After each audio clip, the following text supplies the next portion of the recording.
Hello everyone and welcome back to another Schmeat video. As the title suggests, we are going to go through my NBA All Star 2022 ballot. And this was super hard to pick for some of these positions, especially the bench.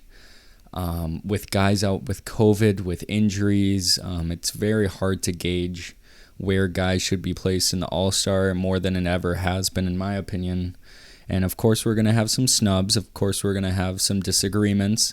But if you guys do have disagreements, if you guys have agreements with me, leave a comment. Let's get into it.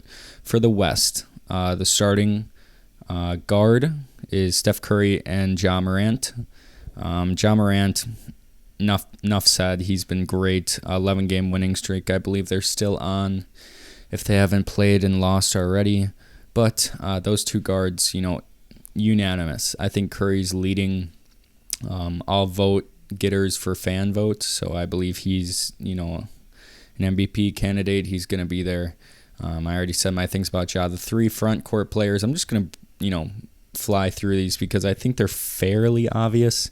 I have LeBron James, Jokic, which, he's putting the team on his back. Without Jamal Murray, him and Bones Highland are going off for the Nuggets. And then my third front court player for the starting and fifth player that I have starting is Karl Anthony Towns.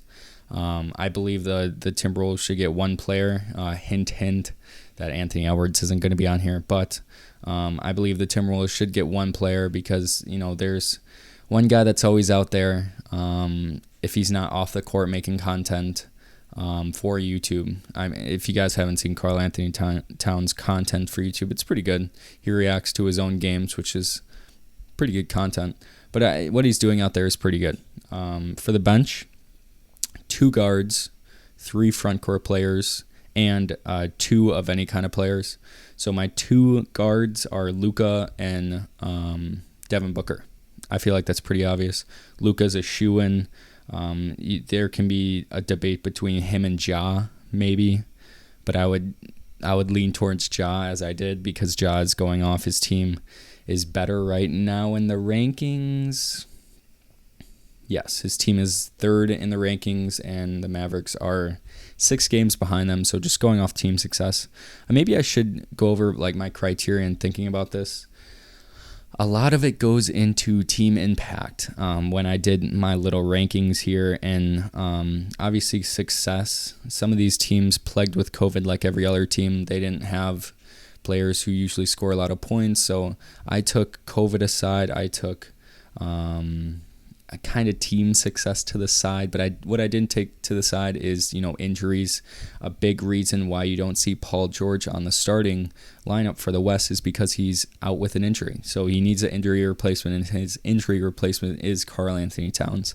I just thought that was fair because we're going to get that replacement anyways. Might as well just plug and play with Karl Anthony Towns there. So I already said Luka and Devin Booker. And then for my three front court players, I have Andrew Wiggins, which don't clown me in the comment section, but the Warriors being 31-11, second place in the West, and second place overall team. Yep, second place overall team in the NBA. I believe they should have two All-Stars, just like the Suns are going to have when I say my two of any kind of players.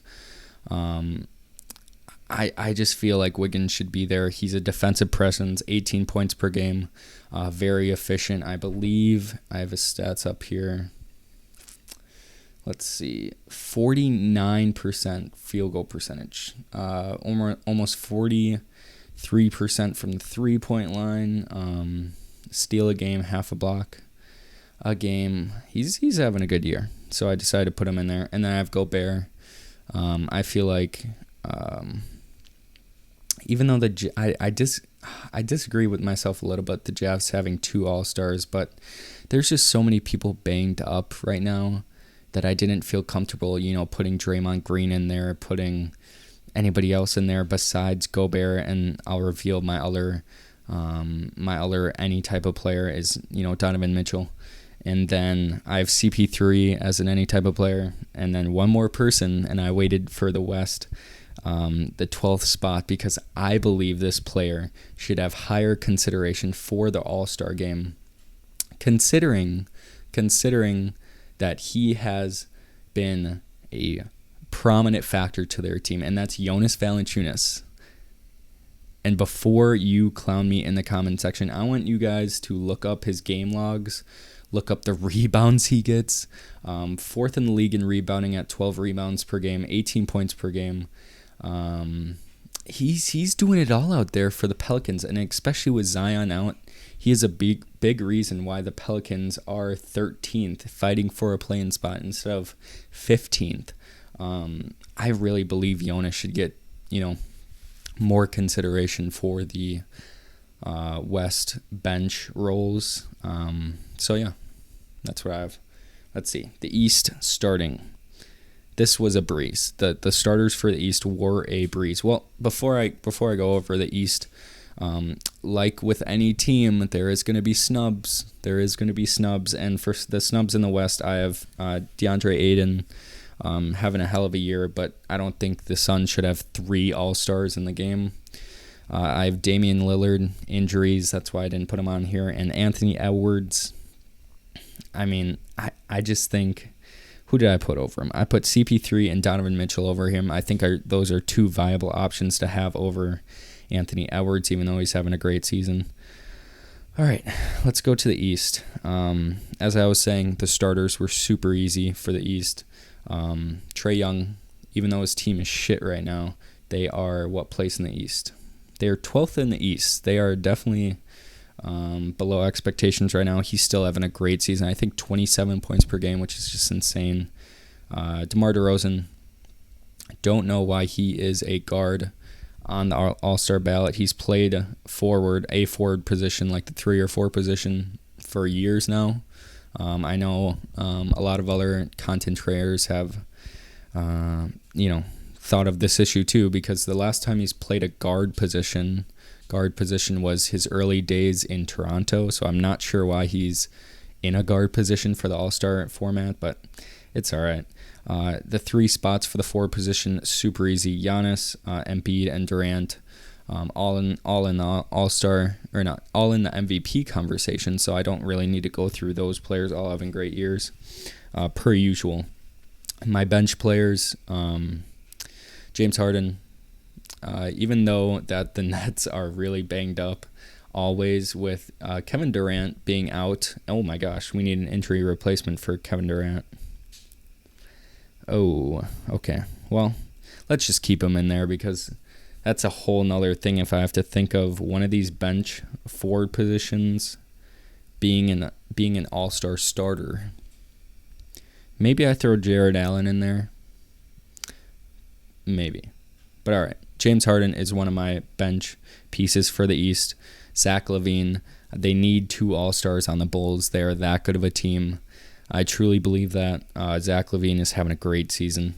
Jimmy Butler, even though he's really banged up, he is still on my all-star ballot because the first 2 weeks of the season, 2 or 3 weeks of the season, he was like number 1 in the MVP conversation. He was having a great season. Got COVID, injured a bit. I still think he deserves a spot. Jared Allen, just mentioned him. Maybe he slides into the all-star starting category. You never know. Then for my 5th position or my 3rd forward off the bench, Jason Tatum. Per usual, he's having a great season. And I didn't put Jaylen Brown on here. Maybe I should have. But I don't think the Celtics should have had 2 all-stars. They're not that good of a team. They are 11th place in the standings in a weak Eastern Conference.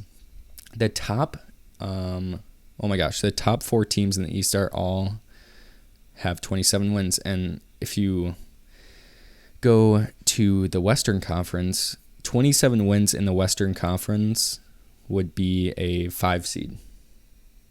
And the first seed in the Eastern Conference is the number 1 seed. So what does that tell you about the Celtics? That they probably shouldn't have 2 all-stars. Going on to my 2 any type of players, the 11th player and the 12th player for the East bench, we have Darius Garland. Great season. I believe the Cavs should have 2 All-Stars because Darius Garland is this floor general. He is this Jason Kidd protege.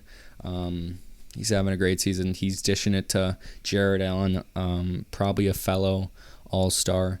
And then last but not least, LaMelo Ball making his first All-Star team. Don't know if it's actually going to happen. He has the fan vote, though, guys. He has the fan vote.